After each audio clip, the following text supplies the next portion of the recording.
I'm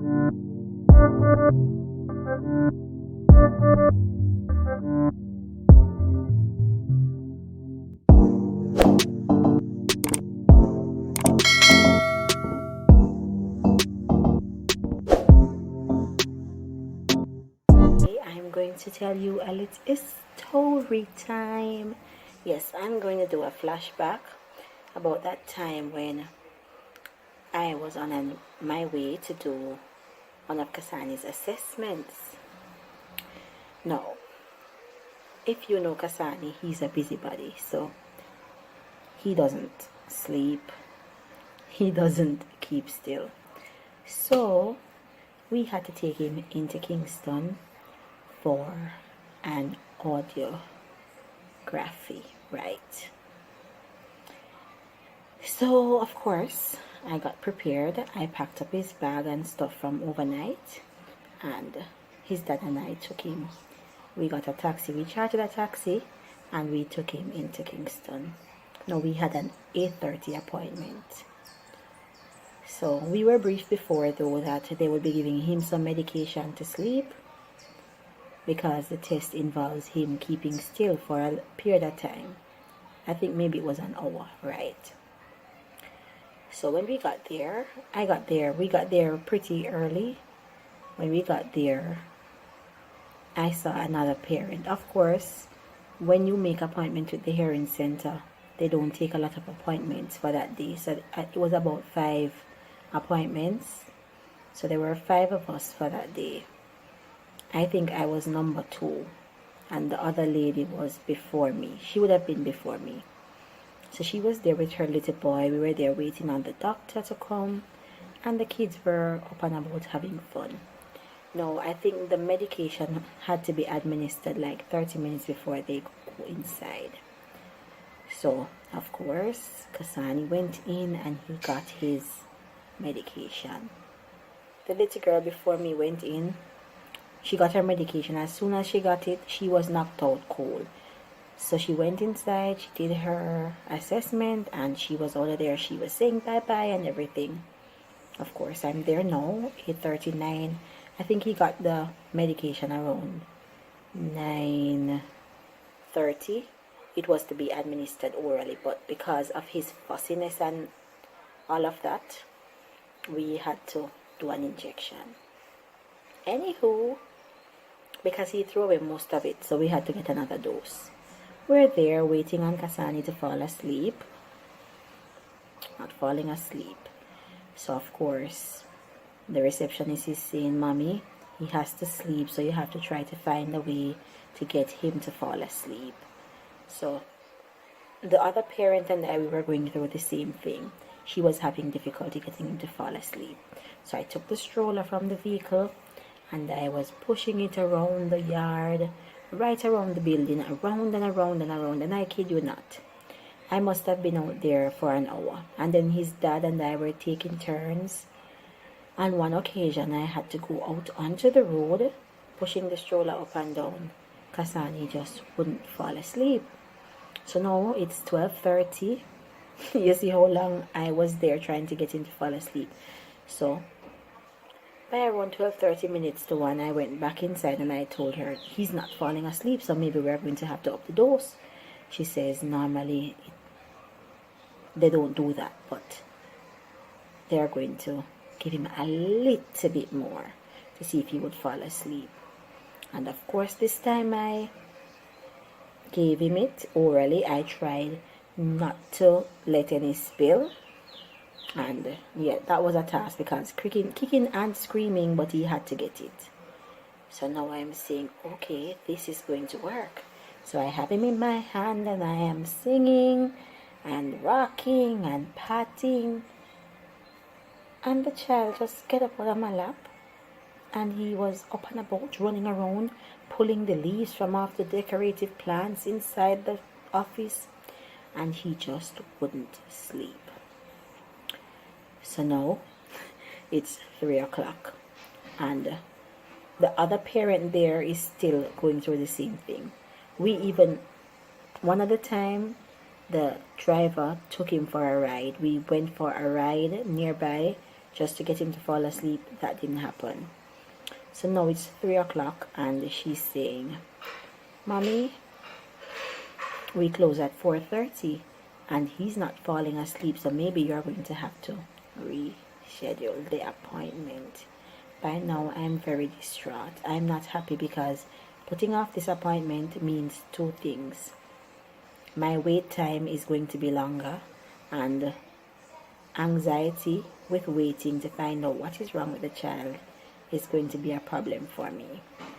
So I said to her, okay, what is the closest date that you have now?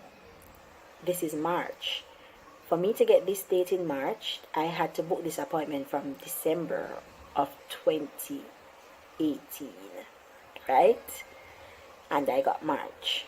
So she's saying, okay, Mommy, the only available date I have for you to do this again is going to be, guys, July, the first week of July. And right there, I am just sad. I'm not feeling good now, so I'm saying, no, I can't wait until July to do this test again, because from this test, I'll know my next step, because for me to know that his hearing is okay or not okay determines what happens next. So this is March, and I'm going to have to wait until the first week of July for a date. It's not going to work for me. So I'm there. I still try for another 15 minutes or so, and then I said, you know what? Maybe it's God's will, so I'm going to have to go home. So we get in the car and we're driving. Now the hearing center is on Lyndhurst Road, for those who know Kingston. So, and we're coming back to Ucherius. So we're trying to catch the toll road to come back down. So we drive off and we're off, and just as we get to turn to go onto the highway, the little boy is now ready to sleep. So I said to the driver, oh my God, he's asleep, he's falling asleep. And he stops and he says, do you want me to turn back? And I said, if you can turn back, that would be awesome. And I respect him so much for that. I appreciated it 100%. He turned the vehicle around. And remember, I told you it's minutes after 3. The place closes at 4:30. And he turns back and he goes right back to the hearing center. When I get there, the parent before me that was having the same issue with her child falling asleep, she's inside. So I am there because Kasani is, well, he's just starting to sleep now, but at that time he was very fussy. He wasn't sleeping, he wasn't keeping still, he had no routine, there was nothing going on for him. So I have him there in my hand and I'm holding like an egg, because I don't want to move, I don't want him to wake up. And I am praying, Jesus, Jesus, Jesus, please, please, please, don't let him wake up, don't let him wake up, don't let him wake up. And she goes inside and she tells the doctor that I am back.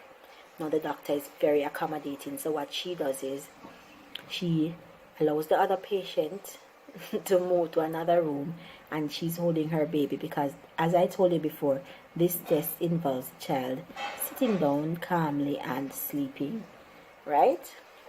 So there should be no movement because they're trying to monitor, I think, how the sounds are heard. I'm not sure. And I go in with the little man in my hand like this, like so, yes. And she puts on all those, she attaches all of those wires to him, and she's questioning me and asking me questions, and I'm just there praying that everything is going to be okay and Kasani is not going to wake up. So all the questions that she's asking, I'm answering, but all that's going through my mind is, God, please, please, please, please don't let him wake up, don't let him wake up, don't let him wake up. And then it's time for me to put him to lie down, because she's going to be monitoring his hearing during his sleep. 20 minutes. And so I slowly get up and I rest him on the bed. And I just sit right beside him, and everything is running smoothly.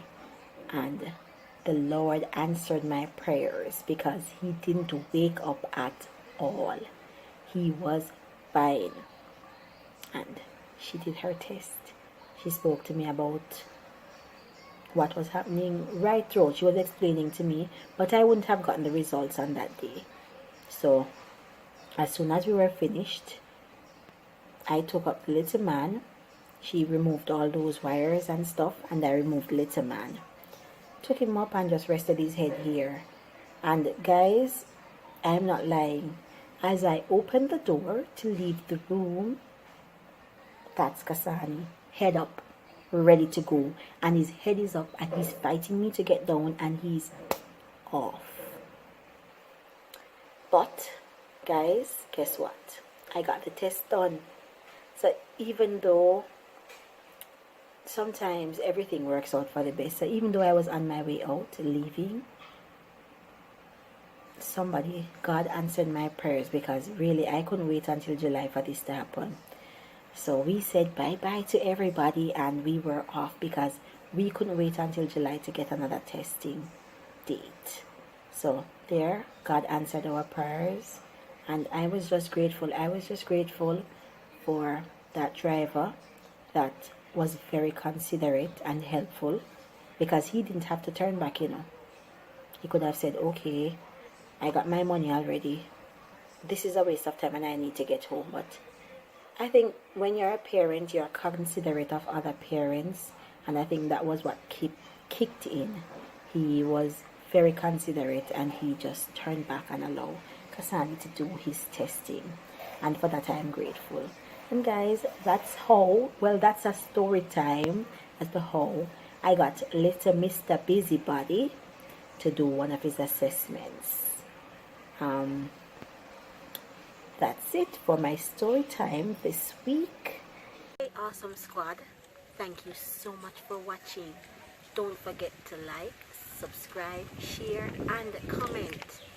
You can check out the links in my description box to find out how Kasani is doing. Feel free to ask questions and share ideas. We love having you on our squad. Thank you.